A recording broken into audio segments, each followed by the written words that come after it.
Suara Azan. Saksikanlah kajian Islam ilmiah di Roja TV dan Radio Roja.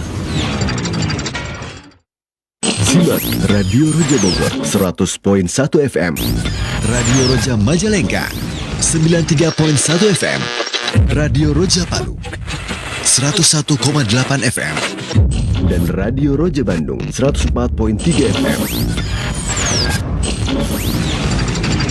Menebar cahaya sunnah.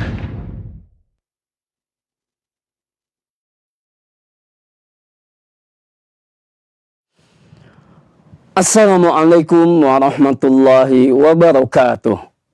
Alhamdulillah, wassalatu wassalamu ala rasulillah wa ala alihi wa sahbihi wa mawala.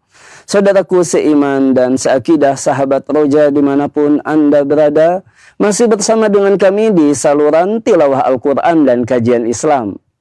Dan di kesempatan pagi hari ini, insya Allah kami hadirkan kembali kajian bersama Ustadz Dr. Musyafa Ad-Darini Hafizahullah Ta'ala, langsung dari kota Kudus, dengan tema pembahasan kita yakni Sahih Fikih Sunnah dengan judul Memandikan Mayit. Saudaraku seiman dan seakidah, kami ajak Anda untuk menyimak kajian ini dan juga berpartisipasi. Anda dapat mengirimkan pertanyaan melalui pesan WhatsApp dan melalui line interaktif kami di nomor yang sama di 021 823 6543. Dan untuk selanjutnya kita akan simak nasihat dari Ustadz Dr. Musyafa Ad-Darini Hafizahullah Ta'ala. Kepada Ustadz, falyatafaddal maskuro. Bismillahirrahmanirrahim. Assalamualaikum warahmatullahi wabarakatuh.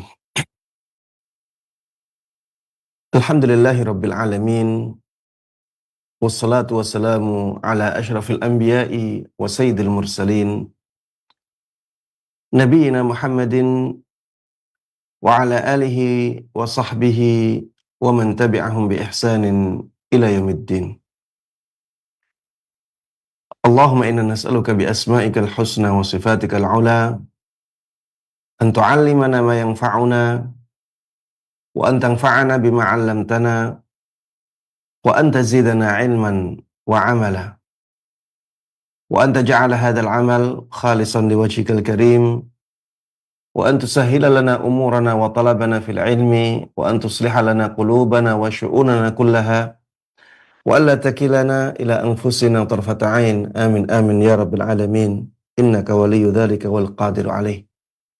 Para jemaah sekalian, kaum muslimin dan kaum muslimat, khususnya para pemirsa Roja TV dan para pendengar Radio Roja yang semoga dimuliakan dan dirahmati oleh Allah Subhanahu wa taala. Alhamdulillah, kita terus panjatkan puja dan puja syukur kita kehadirat Allah Subhanahu wa taala atas nikmat-nikmatnya, sehingga kita bisa melanjutkan kajian ini.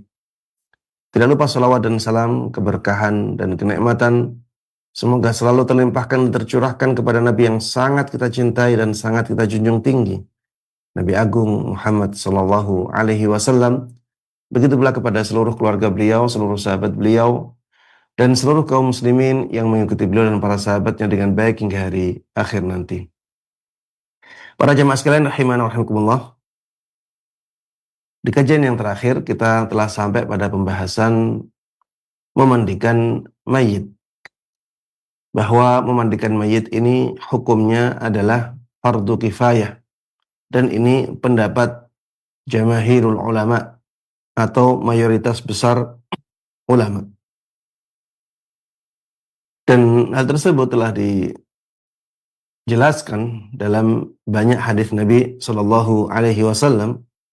Ada hadis yang bentuknya perbuatan dari Nabi Shallallahu Alaihi Wasallam. Ada hadis yang bentuknya adalah perintah dari Nabi Shallallahu Alaihi Wasallam. Kemudian setelah itu memandikan mayit ini menjadi praktek yang dilakukan oleh kaum muslimin. Sehingga pendapat yang mengatakan bahwa memandikan mayit itu bukan fardu kifayah, ini pendapat yang sangat lemah sekali. Kemudian pembahasan yang berikutnya tentang apakah janin yang gugur itu dimandikan ataukah tidak? Kita kemarin sudah membedakan, ya sudah membahas masalah ini, dan hukumnya adalah dibedakan antara janin yang sudah ditiupkan ruh padanya dengan yang belum ditiupkan ruh padanya. Kapan janin ditiupkan ruh padanya? Yaitu ketika 4 bulan, ya, ketika sampai pada usia 4 bulan. 4 bulan maksudnya adalah 4 bulan selesai, ya. Apabila telah sempurna 4 bulan, dan yang dimaksud dengan bulan di sini adalah bulan Hijriyah, ya. Jadi bukan bulan Masehi. Karena rujukan bulan dalam syariat Islam adalah bulan Hijriyah. Karena 4 bulan ini dalam hitungan bulan Hijriyah bisa berbeda dengan 4 bulan dalam hitungan Masehi. Dalam semua masalah yang berkaitan dengan bulan dalam syariat, maka patokannya adalah bulan Hijriyah, bukan bulan Masehi. Oleh karenanya, yang menjadi penting bagi kita sebagai kaum muslimin untuk menghidupkan penghitungan kalender Hijriyah. Karena memang banyak sekali hukum-hukum yang berkaitan dengan kalender Hijriyah. Baik. Ketika janin sempurna 4 bulan dalam hitungan kalender Hijriyah, maka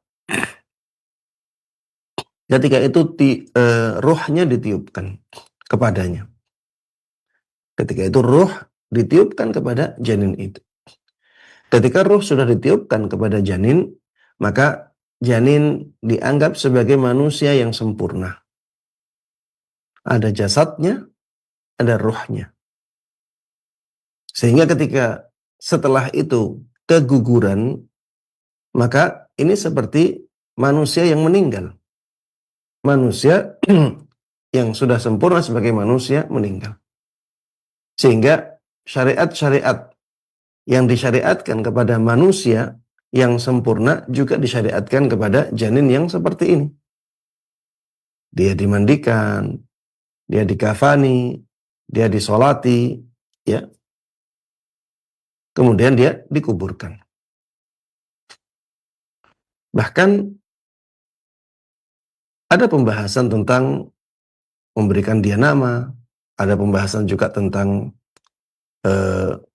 akikahnya, karena memang dia sebagai manusia yang sudah dianggap sempurna, ada jasadnya, ada rohnya. Sebelum sempurna umur 4 bulan, maka dia tidak dianggap sebagai manusia yang sempurna, karena dia hanya jasad, atau bahkan masih belum terlihat bentuk tubuhnya. Ketika keadaannya seperti itu, maka dianggap belum manusia. Belum, atau dianggap bukan manusia, karena memang belum menjadi manusia yang sempurna. Dia hanya segumpal darah atau segumpal daging, ya, tanpa ada ruhnya sama sekali. Sehingga ketika janin yang seperti ini gugur, maka dia tidak dimandikan, tidak disolati, tapi dia dibungkus dengan kain, ya, kemudian langsung dikuburkan. Penguburannya pun sekedar, ya, agar tidak mengganggu, ya, tidak harus dikuburkan seperti manusia yang sudah sempurna. Ini yang berkaitan dengan janin yang gugur. Tapi yang berikutnya adalah masalah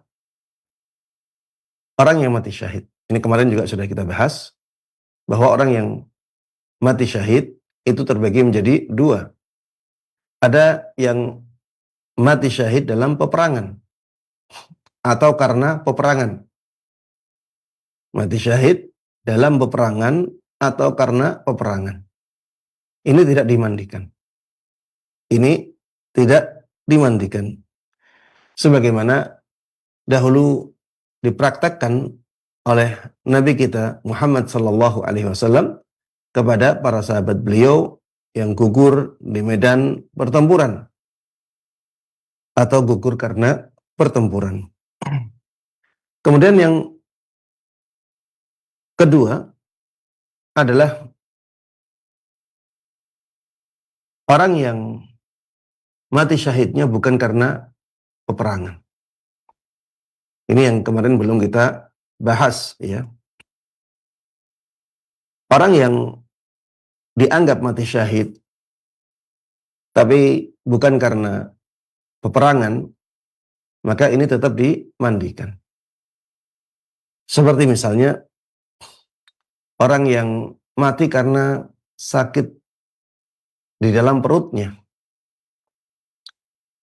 atau orang yang meninggal karena serangan penyakit ta'un, ya, serangan wabah ta'un, atau orang yang meninggal karena tenggelam atau karena reruntuhan bangunan atau keruntuhan bangunan sebagaimana terjadi belum lama ini di salah satu pondok yang bangunannya runtuh, kemudian banyak orang yang meninggal. Mereka itu mati syahid, ya. Mereka itu mati syahid. Tapi mereka tetap dimandikan, dikafani, disolati, dan dikuburkan. Dan ini adalah pendapat mayoritas besar ulama. Ini pendapat jamaahirul ulama. Ada pembedaan antara para syuhada yang meninggal karena peperangan dengan para syuhada yang meninggal bukan karena peperangan. Yang berikutnya para jamaah sekalian rahimana wa rahimakumullah. Apakah orang kafir wajib dimandikan? Apakah orang kafir wajib dimandikan? Di sini jawabannya tidak wajib. La yajibu taghsilul kafir. Tidak ada kewajiban memandikan orang kafir. Sawa'un kana dhimmiyan au ghairah. Baik kafirnya itu kafir yang dhimmi ataupun selain kafir dhimmi. Kafir dhimmi itu kafir yang hidup di negara kaum muslimin dan dia membayar jizyah. Dia membayar jizyah atau semacam upeti untuk hidup di negara kaum muslimin. Karena kaum muslimin harus menjamin keamanannya. Maka dia wajib membayar jizyah itu. Ini zimmi. Orang kafir seperti ini pun tidak wajib dimandikan kalau dia mati. Apalagi yang harbi. Ya. Apalagi yang harbi. Begitu pula yang mu'taman, ya. Intinya semua orang kafir tidak ada kewajiban memandikannya ketika mati. Li'annahu laisa min ahli al-ibadah wala min ahli at-tathhir. Karena orang kafir itu bukan orang yang ahli ibadah. Maksudnya kalau dia beribadah tidak akan diterima oleh Allah Subhanahu wa taala. Sedangkan mandi jenazah itu ibadah. Ya, mandi jenazah itu ibadah.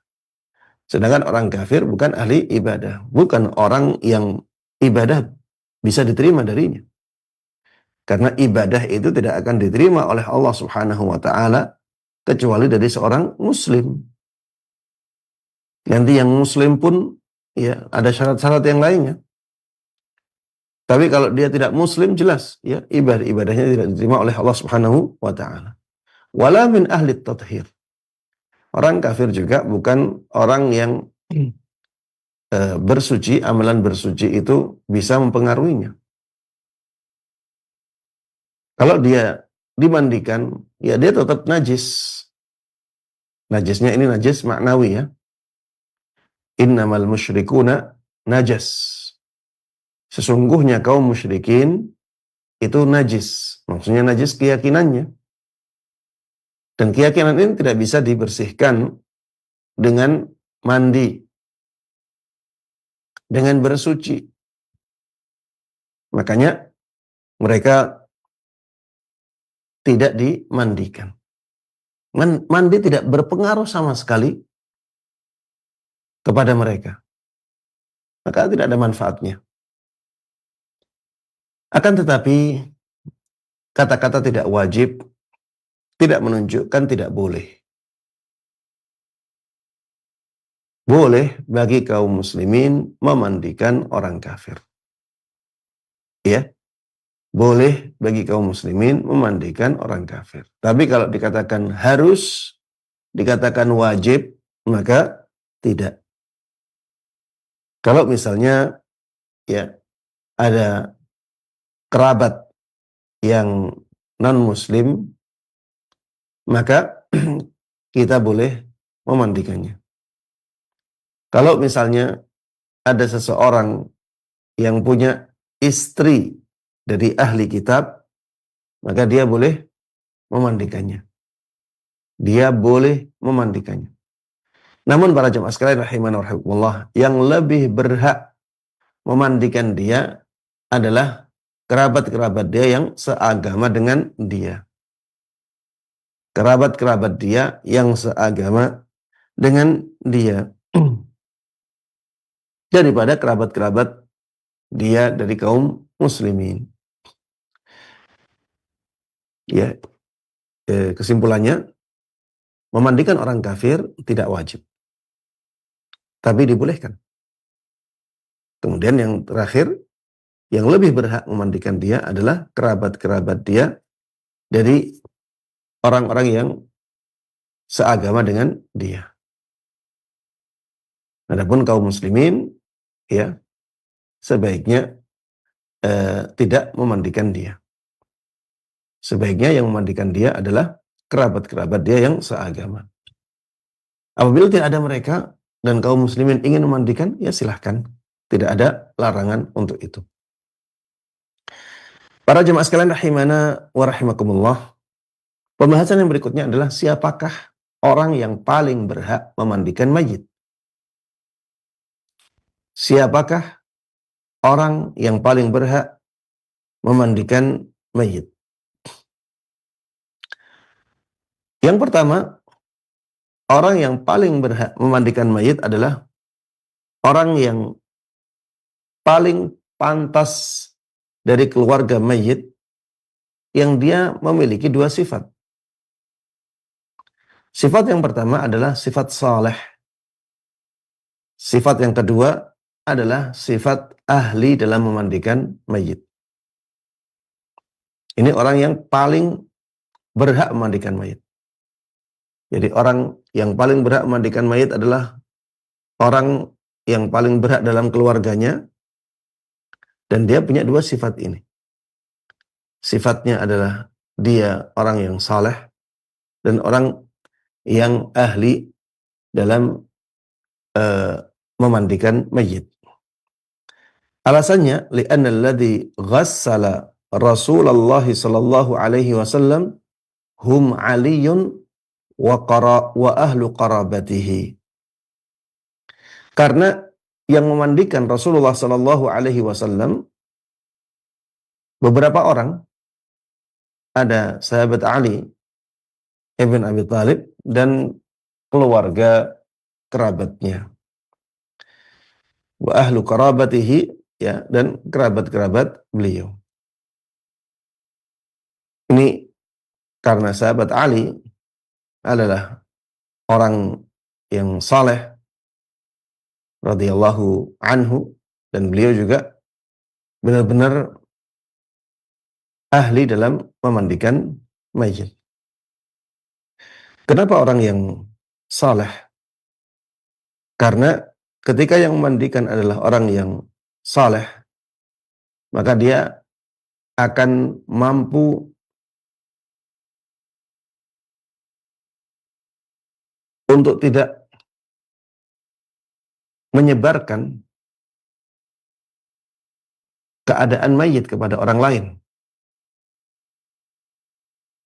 Karena kalau orang tidak saleh, dia seringkali menyebarkan keadaan mayit kepada orang lain. Padahal belum tentu keadaan mayit itu baik. Kalau aib mayit ini disebarkan, maka yang dirugikan adalah keluarga mayit. Mayit juga namanya menjadi tidak baik. Padahal ya, menggibah seseorang itu tidak dibolehkan, ya, dosa besar. Baik orangnya masih hidup ataupun sudah meninggal, tidak boleh menggibah mayit. Kalau yang memandikan mayit bukan orang yang saleh, maka ada kekhawatiran besar keadaan mayit itu tersebar keluar. Dan tentunya ini sesuatu yang sangat tidak baik sekali. Kemudian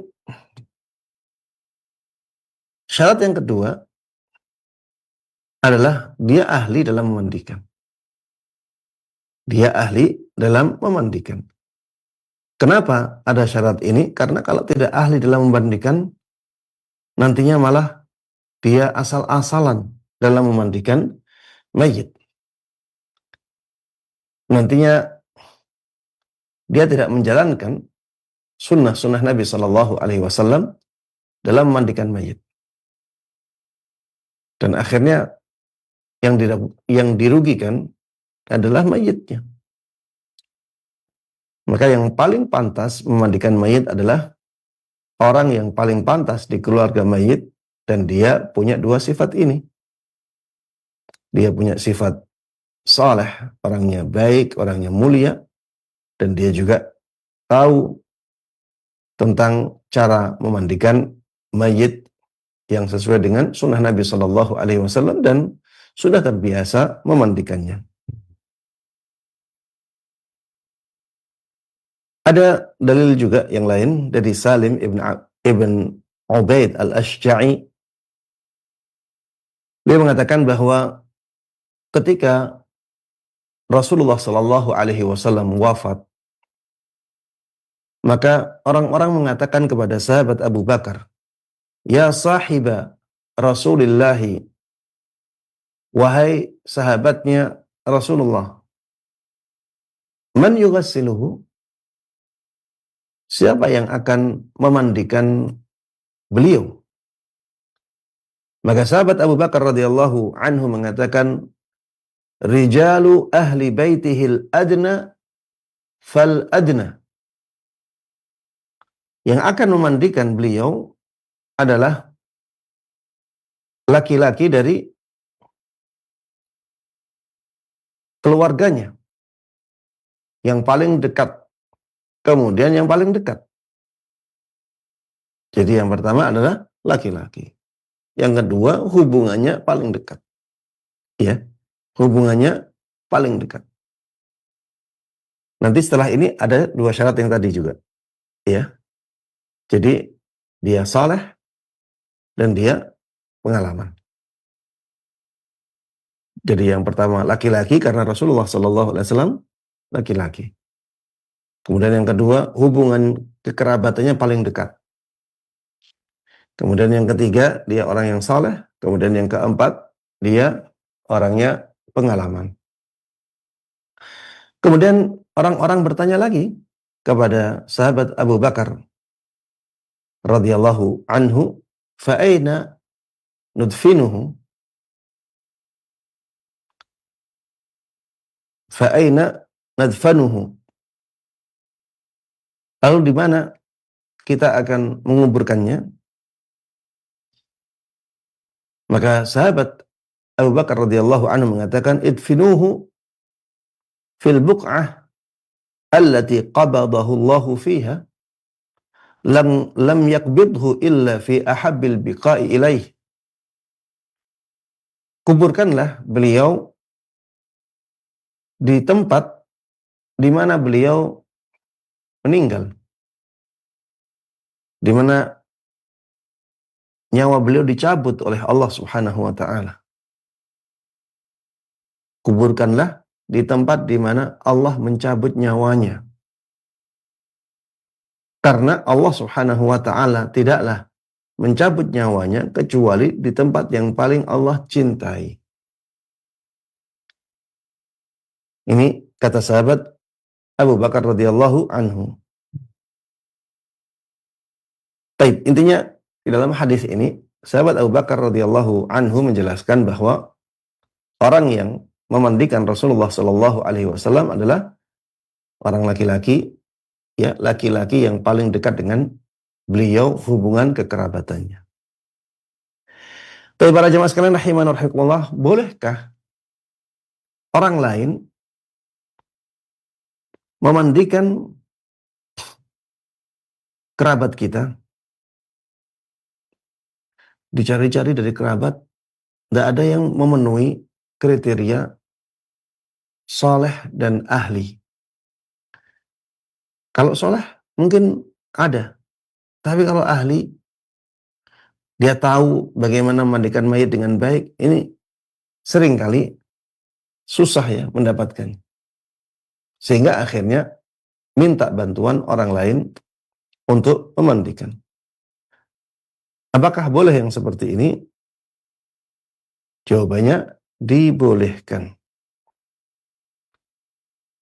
Boleh minta bantuan kepada orang yang ahli memandikan untuk memandikan kerabat kita. Kalau kerabat kita itu laki-laki, maka kita harus cari yang laki-laki. Kalau kita kerabatnya perempuan, maka harus cari yang perempuan. Ini ya banyak dilanggar ya ketentuan ini di masyarakat. Ketentuan seperti ini banyak dilanggar di masyarakat kita. Masih banyak ya masyarakat yang tidak mengindahkan aturan syariat ini. Banyak dari mayit-mayit perempuan dimandikan oleh laki-laki. Ini sangat menyedihkan sebenarnya. Karena kalau yang memandikan laki-laki, maka aurat perempuan itu benar-benar terlihat oleh dia. Benar-benar terlihat oleh dia. Padahal perempuan tersebut bisa jadi di masa hidupnya benar-benar menjaga auratnya. Maka ya harusnya ketika dia meninggal tetap dijaga auratnya dari pandangan laki-laki. Kenapa selain kerabat boleh memandikan kerabat kita? Jawabannya karena dahulu Rasulullah Shallallahu alaihi wasallam pernah melakukannya. Ketika putri beliau Zainab meninggal dunia, beliau tidak memerintahkan kepada kerabatnya untuk memandikan putri beliau Zainab. Akan tetapi yang beliau perintahkan untuk memandikan putri beliau Zainab adalah Ummu Atiyah radhiyallahu anha, dan beliau memang terkenal ahli dalam memandikan mayit. Hadis ini menunjukkan bahwa boleh bagi selain kerabat untuk memandikan mayit. Permasalahan yang berikutnya adalah permasalahan bolehkah seorang suami memandikan istrinya. Ini laki-laki memandikan perempuan. Tapi perempuan itu adalah istri, ya, istrinya sendiri. Bolehkah seorang suami memandikan istrinya yang sudah meninggal? Jawabannya dibolehkan. Yajuzu lizzauji taghsilu zaujatih. Boleh bagi seorang suami untuk memandikan istrinya. Hal ini berdasarkan hadis dari Ibunda Aisyah radhiyallahu anha. Dia mengatakan, raja'a ilayya Rasulullah sallallahu alaihi wasallam dzata yaumin min janazatin bil Baqi'. Suatu hari Rasulullah sallallahu alaihi wasallam pulang dari Baqi', ya, dari mengantarkan jenazah ke Baqi', dan menemuiku. Wa ana ajidu suda'an fi ra'si. Dan ketika itu aku merasakan pusing di kepalaku. Wa ana aqul wa ra'sah. Dan aku mengatakan sungguh sakit kepalaku.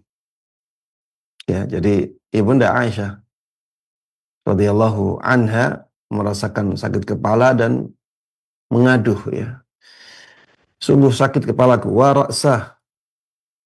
Qal, maka ketika itu Rasulullah sallallahu alaihi wasallam mengatakan, ma darraki law mutti qabli faghassaltuki wa kaffantuki thumma sallaitu alaiki wa dafantuki. Ini dari sini kita bisa mengambil hukum.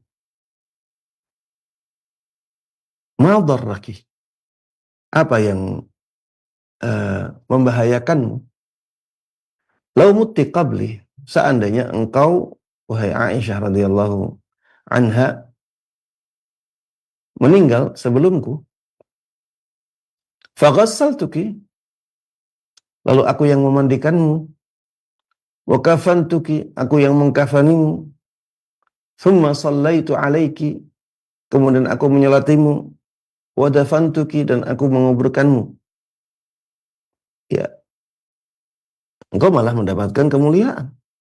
Karena yang memandikanmu, mengkafanimu, menyolatimu, dan menguburkanmu adalah aku, Rasulullah sallallahu alaihi wasallam. Ini menunjukkan, ya, bahwa ketika suami memandikan istrinya, maka tidak ada masalah sama sekali. Berdasarkan perkataan Rasulullah sallallahu alaihi wasallam kepada Ibunda Aisyah radhiyallahu anha. Ini dalil yang pertama, dalil dari hadis Nabi sallallahu alaihi wasallam. Dalil yang kedua, dari penyebutan istri setelah istri meninggal. Jadi setelah istri meninggal, Allah Subhanahu wa taala masih menyebutnya sebagai istrinya, suaminya. Itu dalam firman Allah Subhanahu wa taala tentang ayat hukum waris, walakum nisfu ma taraka azwajukum illam yakul lahunna walad. Kata Allah Subhanahu wa taala, bagi kalian setengah dari harta yang ditinggalkan oleh istri-istri kalian apabila istri-istri kalian tidak punya anak. Di sini masih disebut istri, padahal mereka sudah meninggal. Ya.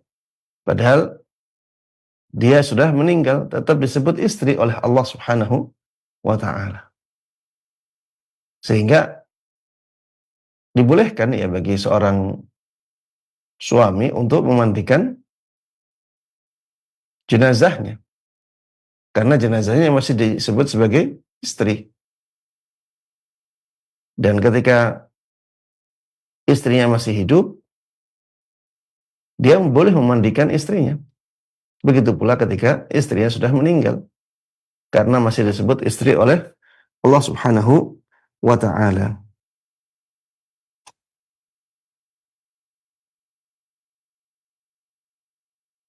Dahulu sahabat Ali ibn Abi Thalib radhiyallahu anhu ketika Fatimah meninggal, yang memandikan juga sahabat Ali. Ya, dan tidak ada seorang pun dari sahabat Nabi Shallallahu Alaihi Wasallam yang mengingkarinya.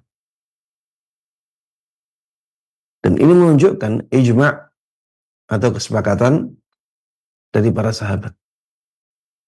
Ada kesepakatan dari para sahabat Nabi Shallallahu Alaihi Wasallam dalam bolehnya seorang suami memandikan istrinya yang sudah meninggal. Begitu pula sebaliknya. Seorang istri boleh memandikan suaminya yang meninggal. Seorang istri boleh memandikan suaminya yang meninggal. Hal ini juga berdasarkan hadis dari Ibunda Aisyah radhiyallahu anha. Ini perkataan beliau. Ya. Bukan hadis Nabi sallallahu alaihi wasallam. Beliau mengatakan, "Law istaqbaltu min amri mastadbartu ma ghassala Rasulullah sallallahu alaihi wasallam illa nisa'u." Seandainya aku bisa mengulang waktu, seandainya waktu bisa aku ulangi, maka tidak ada yang memandikan Rasulullah sallallahu alaihi wasallam kecuali istri-istrinya. Kecuali istri-istrinya. Maka ini menunjukkan ya bahwa boleh bagi seorang istri memandikan suaminya. Bahkan di sini disebutkan waqad sahha bimajma'i turuq anna nisaa Abi Bakrin qulna bitaghsilihi biwasiyatin minhu. Sungguh telah valid dari banyak jalan riwayatnya bahwa istri-istri Abu Bakar As-Siddiq radhiyallahu anhu merekalah yang memandikan sahabat Abu Bakar berdasarkan wasiat dari beliau. Berdasarkan wasiat dari beliau. Jadi ini juga menunjukkan ya bahwa istri boleh memandikan suaminya yang sudah meninggal. Yang berikutnya, apakah boleh bagi seorang ayah memandikan putrinya? Bolehkah seorang ayah memandikan putrinya? Jawabannya tidak boleh. Ya, di sini tidak boleh kecuali apabila dia tidak mendapatkan pemandi perempuan. Kecuali apabila dia tidak mendapatkan pemandi perempuan. Maka ketika itu ya dibolehkan. Di sini disebutkan taqaddama anna Umma Atiyah hiya allati ghassalat binta Rasulullah sallallahu alaihi wasallam. Telah dijelaskan sebelumnya bahwa Ummu Atiyah dialah yang memandikan putri Rasulullah sallallahu alaihi wasallam tadi ya, tentang Zainab tadi. Yang memandikan bukan Rasulullah sallallahu alaihi wasallam sebagai ayahnya, tapi yang memandikan adalah Ummu Atiyah. Lakin idza lam tujad nisa'un yaqumna bidzalik, au kunna qalilatil khibrah bil ghusl falam yarid mani'un min an yughassila ar-rajulu ibnatahu. Di sini disebutkan, akan tetapi apabila tidak ada wanita yang bisa melakukan hal tersebut, atau ada wanita yang bisa melakukan hal tersebut tapi mereka tidak ahli, maka tidak mengapa, tidak ada larangan apabila seorang ayah ingin memandikan putrinya. Wali annaha karrajuli bin nisbati ilaihi fil aurati wal khalwah.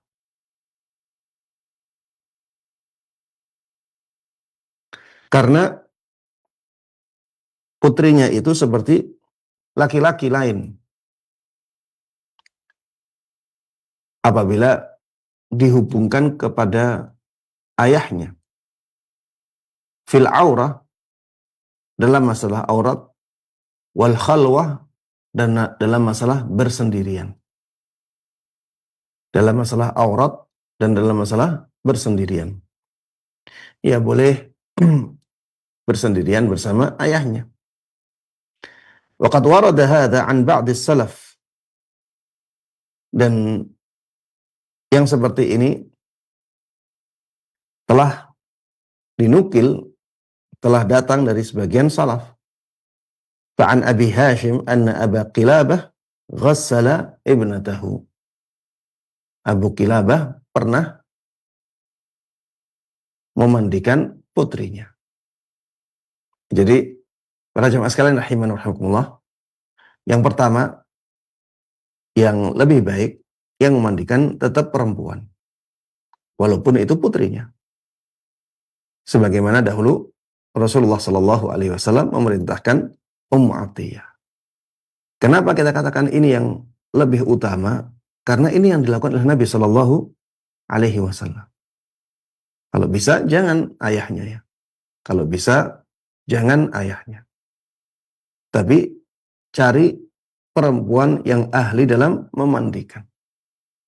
Karena kalau dikatakan Rasulullah Shallallahu Alaihi Wasallam tidak ahli dalam memandikan, tentunya itu tidak benar. Beliau ahli dalam memandikan. Dan beliau juga ya orang yang paling saleh. Tapi ternyata beliau masih meminta bantuan kepada Ummu Atiyah untuk memandikan putrinya Zainab. Maka kalau bisa orang tua laki-laki tidak memandikan putrinya, tapi mencari wanita yang ahli dan salihah untuk memandikan putri yang meninggal. Kalau misalnya tidak mendapatkan itu, ada yang ahli memandikan tapi tidak salihah. Ada yang salihah tapi tidak ahli dalam memandikan. Dan ayahnya ahli dalam memandikannya, ayahnya saleh, maka ya, silahkan memandikannya. Sebagaimana dilakukan oleh Abu Qilabah radhiyallahu anhu ketika memandikan putrinya. Dan pendapat ini adalah pendapatnya Al-Auza'i, pendapatnya Imam Malik, dan pendapatnya Imam Syafi'i. Yang berikutnya, bolehkah perempuan memandikan anak kecil laki-laki? Bolehkah seorang wanita memandikan anak kecil laki-laki? Disebutkan di sini ada ijma'. Ibnu Mundzir rahimahullah mengatakan ajma'al ulama ala anna lil mar'ati an tughassila as-sabiyya as-saghir. Para ulama telah bersepakat bahwa seorang wanita dibolehkan memandikan anak kecil laki-laki. Ya, tentunya yang masih kecil.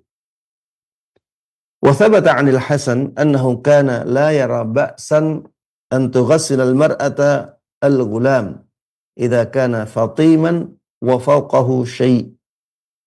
Wa kadza 'an Ibn Sirin. Ya, ini pendapat ya dari Al-Hasan Al-Basri, ini juga pendapatnya Ibnu Sirin, bahwa mereka memandang tidak mengapa seorang wanita memandikan anak kecil yang baru disapih atau lebih tua dikit atau lebih tua sedikit. Ya, jadi masih kecil ya. Makanya ya di sini disebutkan wa hadzal jawaz mahalluhu idza lam yablughis sabiyyu haddan yushtaha fihi. Bolehnya ini adalah pada anak kecil laki-laki yang belum sampai umur bisa menarik syahwat. Wa illa lam yaghsilhun nisa. Wa bidza babatahun Nawawi. Ya, kalau misalnya sudah sampai umur, dia belum balik ya, tapi sudah sampai umur bisa menarik syahwat bagi seorang wanita, maka ya tidak boleh dimandikan oleh seorang wanita. Dan ini ya batasan yang disebutkan oleh Imam Nawawi rahimahullah. Masalah yang berikutnya para jemaah sekalian rahimana rahimakumullah, apabila ada seorang laki-laki meninggal di tengah-tengah kaum wanita, atau seorang wanita meninggal di tengah-tengah kaum laki-laki. Maksudnya, apabila ada seorang laki-laki meninggal, ternyata tidak ada laki-laki lain di daerah itu atau di sekitar situ. Atau sebaliknya, ada wanita meninggal, tidak ada wanita di sekitar situ. Semuanya laki-laki. Apakah mereka boleh memandikan wanita atau mereka boleh memandikan laki-laki yang wanita ya? Apakah sekelompok laki-laki itu boleh memandikan wanita yang meninggal? Ataukah sebaliknya, sekelompok wanita itu boleh memandikan laki-laki yang meninggal? Di sini ada dua pendapat. Pendapat yang pertama, dibolehkan bagi mereka untuk memandikan mayit itu. Tapi harus ditutup. Jadi memandikannya di balik kain. Memandikannya di balik kain. Jadi mereka tidak melihat jenazahnya sama sekali. Karena ditutup kain. Gosok-gosoknya juga di balik kain. Intinya harus di balik kain semuanya. Tapi tetap diwajibkan untuk dimandikan. Ini pendapat yang pertama, dan ini pendapat sebagian ulama yang mereka itu sangat minor, ya, sangat sedikit. Pendapat yang kedua, ini pendapat jamaahirul ulama. Pendapat mayoritas besar ulama. Mereka mengatakan kalau kejadian yang seperti ini, maka mayitnya itu ditayamumi saja. Mayitnya ditayamumi saja, tidak dimandikan.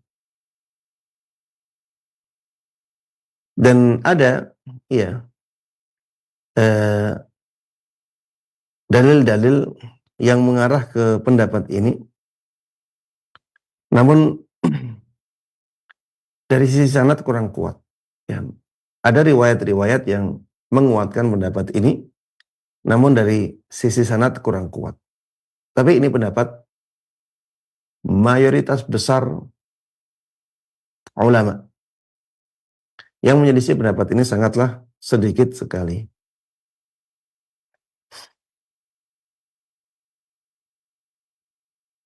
Taib yang berikutnya, sifatul mughassil. kriteria orang yang memandikan mayit. Bagusnya bagaimana? Tadi disebutkan ada 2 sifat.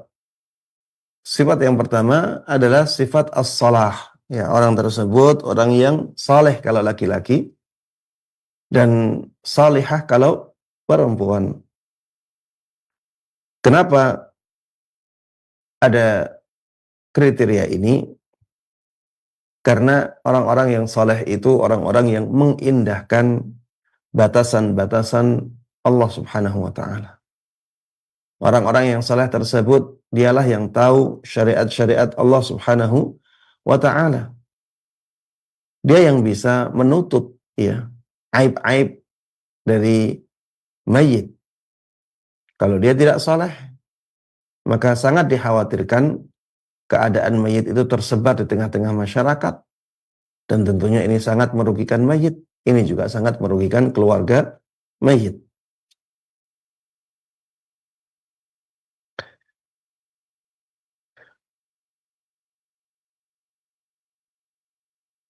Baik, yang berikutnya, para jemaah sekalian rahimana rahimakumullah, ada beberapa dalil ya yang menjelaskan tentang anjuran menutup aib mayit.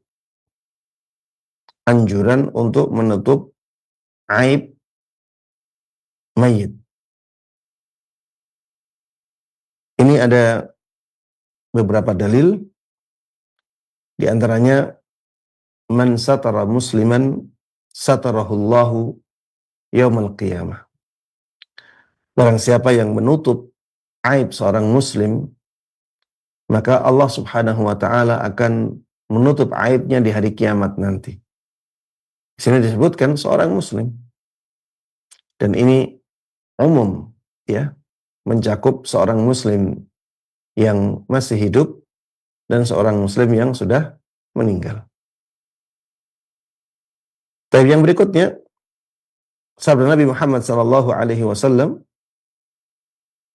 la tasubbul amwat fa innahum qad afdau ila ma qaddamu. Janganlah kalian mencela orang yang sudah mati. Jangan kalian mencela orang-orang yang sudah mati, karena sesungguhnya mereka telah mendapati apa yang mereka lakukan. Ya, mereka telah bertanggung jawab ya atas apa yang mereka lakukan semasa hidupnya. Kemudian ada juga hadis Nabi Shallallahu Alaihi Wasallam. Ini hadis yang khusus menjelaskan tentang memandikan mayit. Khusus masalah ini. Hadis ini disebutkan di sini sanadnya hasan.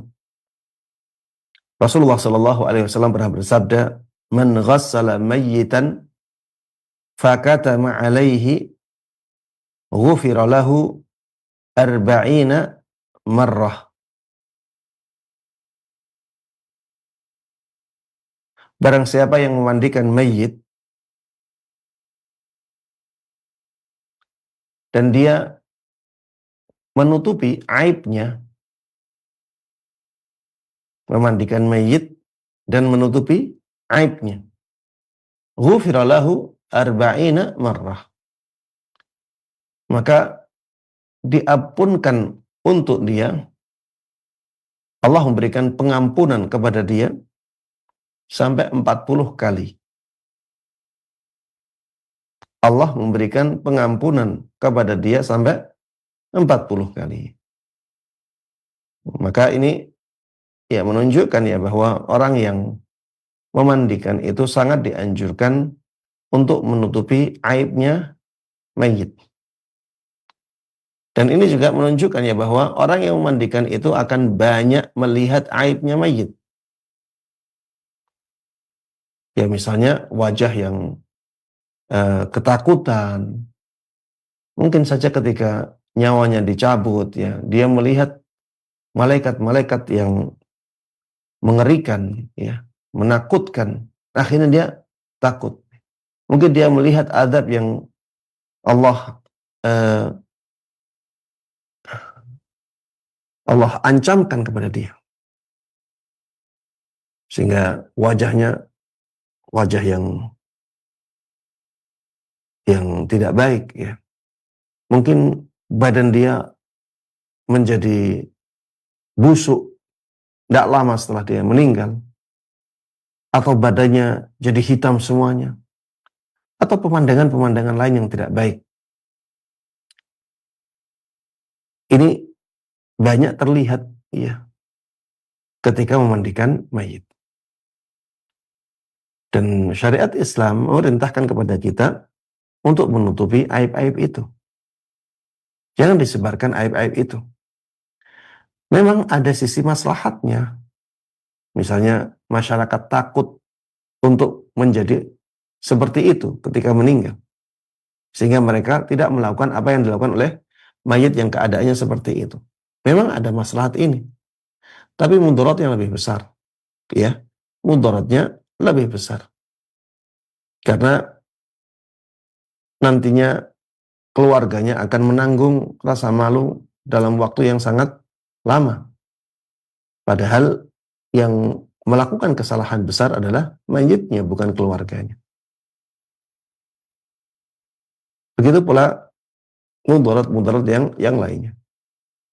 Intinya ketika syariat Islam menganjurkan kita untuk menutup aib mayit, ini menunjukkan ya bahwa menutup aib mayit itu maslahatnya lebih besar. Dan membuka aib mayit itu mudaratnya lebih besar. Menutup aib mayit mudaratnya lebih kecil, dan membuka aib mayit mudaratnya lebih besar. Tapi para jemaah sekalian rahimana rahimakumullah, sifat yang kedua adalah sifat ahli memandikan. Orang yang memandikan itu harusnya ahli dalam memandikan mayit.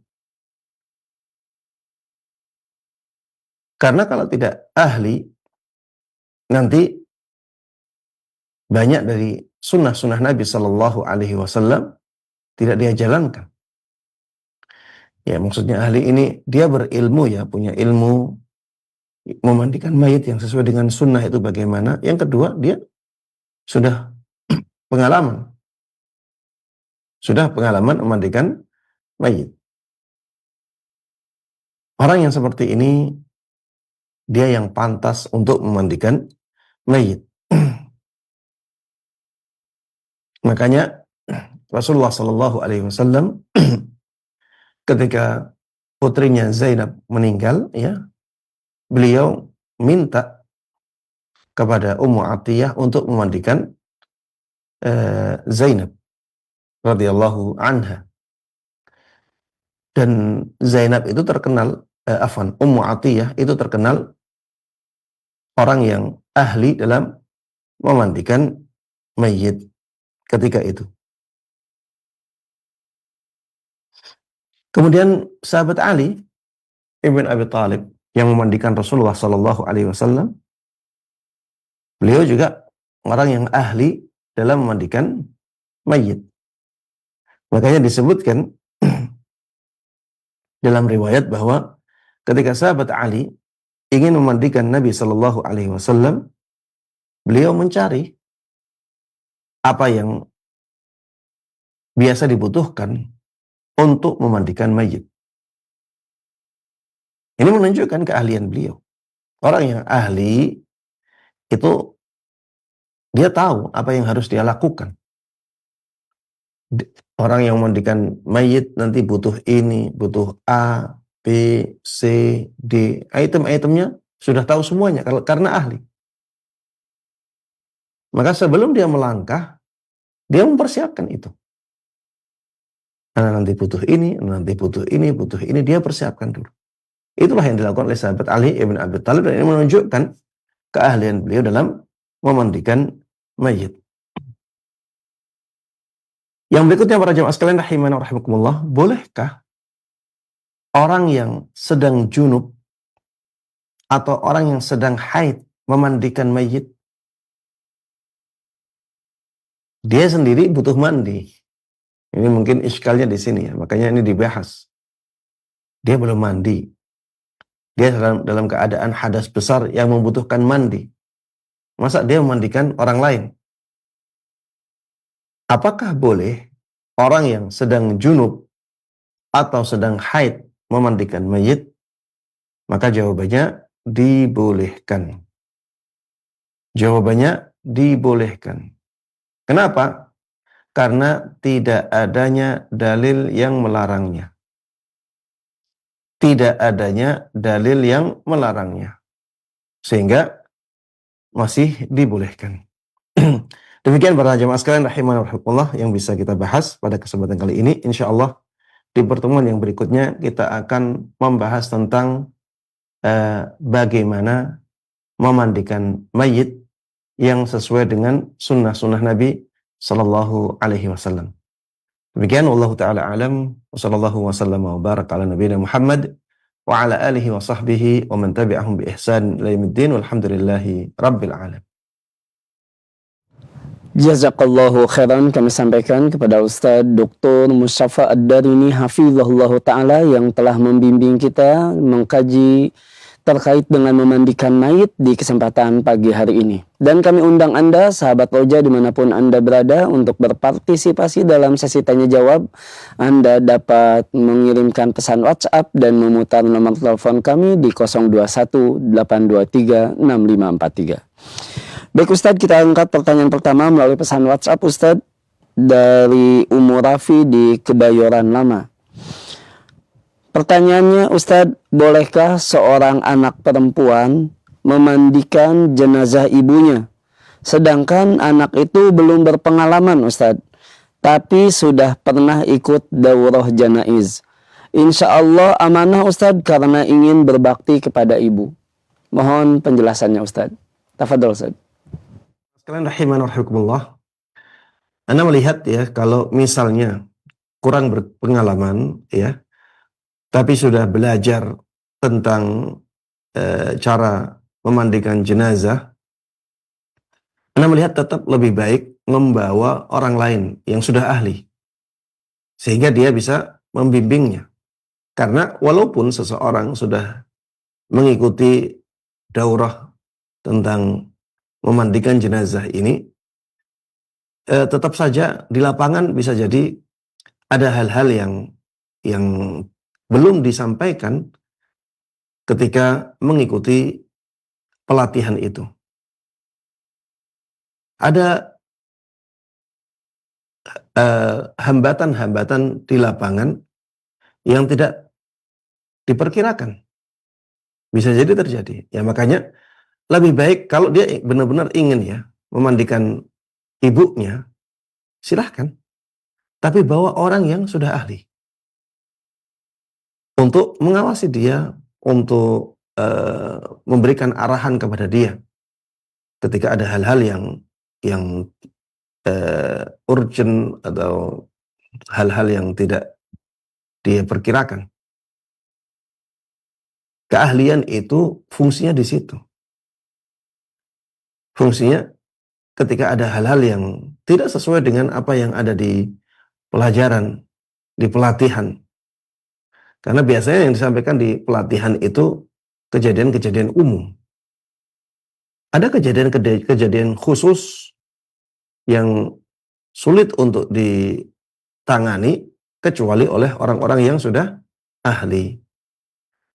Jadi cari orang yang benar-benar sudah ahli memandikan dari kaum wanita. Untuk mengawasi, bukan memandikan, untuk mengawasi dia. Mungkin ada yang terlewat, mungkin ada yang lupa, ya.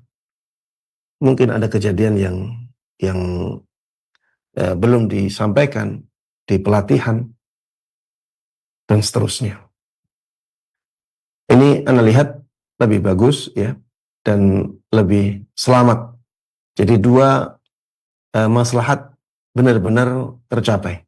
Maslahat yang pertama, memenuhi keinginan putrinya untuk memandikan ibunya. Maslahat yang kedua, ya, selamat dari hal-hal yang dikhawatirkan terjadi. Dan yang belum berpengalaman tersebut tidak mampu menghadapinya ketika hal itu terjadi. Ketika ada orang lain yang sudah ahli, maka orang lain tersebut langsung memberikan arahan-arahan. Ya, demikian. Wallahu taala a'lam. Jazakallahu khairan Ustaz atas penjelasan dan nasihatnya. Dan untuk berikutnya kita angkat penanya melalui line telepon. Kami persilahkan. Iya. Assalamualaikum. Waalaikumsalam warahmatullahi wabarakatuh. Dengan siapa di mana Bapak? Saya dari Marino di Pondok Pinang. Baik, silakan. Ya. Ya. Jadi begini Ustadz, saya kebetulan waktu suasana COVID itu kadang-kadang pemandiannya bahkan ada yang bilang nggak perlu dimandikan.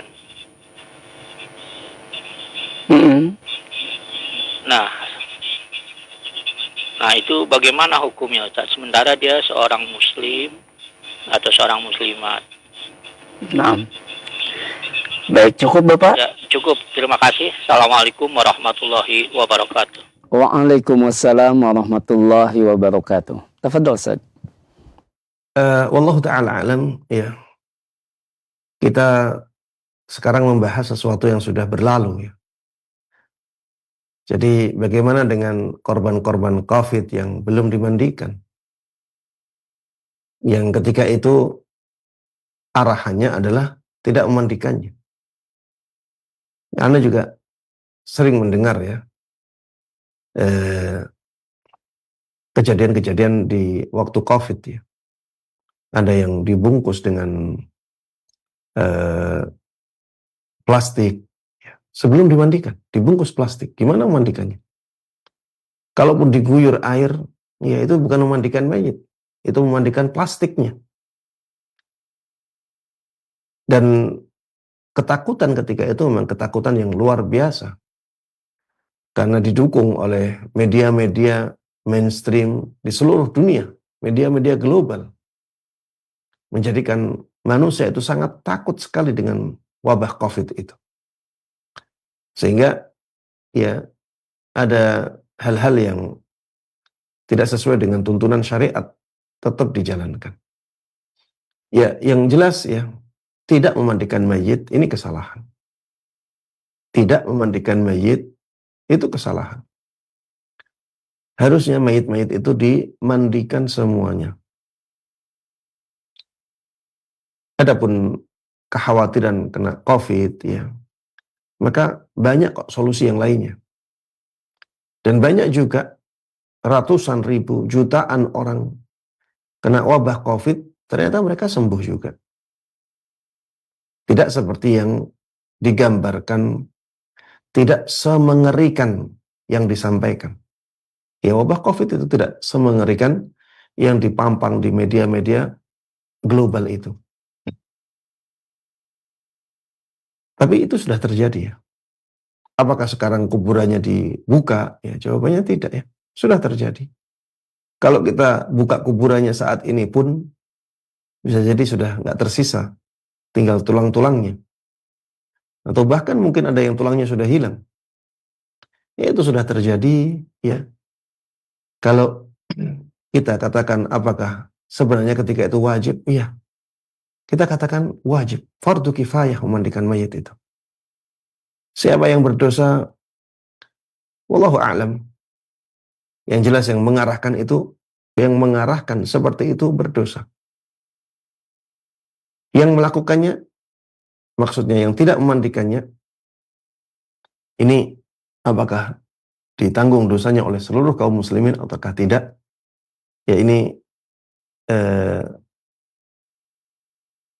berdasarkan arahan yang tadi yang misalnya melarang, ada yang mewajibkan tidak dimandikan, ya mereka yang bertanggung jawab atas arahan itu.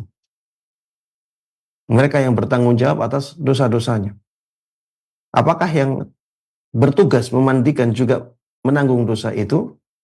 Ya Allah Ta'ala a'lam, apabila sebenarnya mereka mampu memandikan, melanggar arahan, tidak mengapa, atau misalnya arahannya berupa anjuran, tapi mereka tidak memandikan, ya itu juga nanti berpengaruh kepada akibat dosanya. Kalau sebenarnya arahan itu anjuran, dia tidak memandikan, dia yang berdosa. Karena dia yang ditugasi untuk memandikan.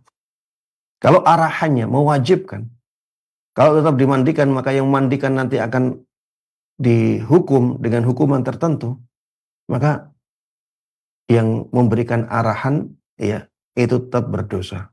Dia yang berdosa kan, dia yang melarang. Kalau arahannya anjuran, dia berdosa juga. Karena menganjurkan sesuatu yang bertentangan dengan syariat.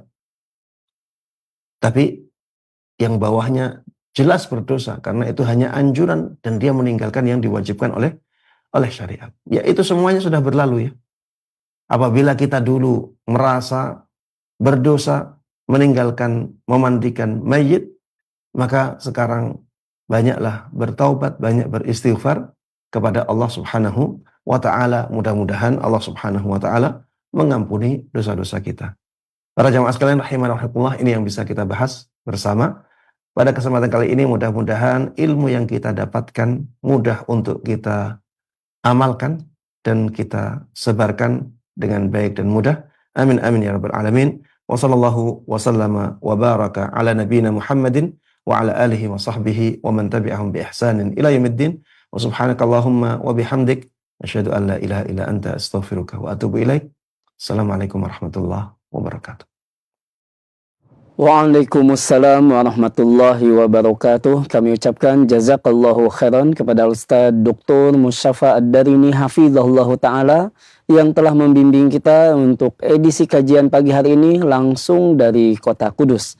Dan kami ucapkan pula jazakumullahu khairan bagi Anda sahabat Roja dimanapun Anda berada. Semoga ilmu yang kita dapatkan di kesempatan pagi hari ini menjadi ilmu yang bermanfaat. Dan semoga Allah berikan kepada kita kekuatan sehingga kita dapat mengamalkan ilmu ini. Mohon maaf atas segala kekurangan dan semoga Allah pertemukan kita kembali di lain kesempatan. Wassalamualaikum warahmatullahi wabarakatuh.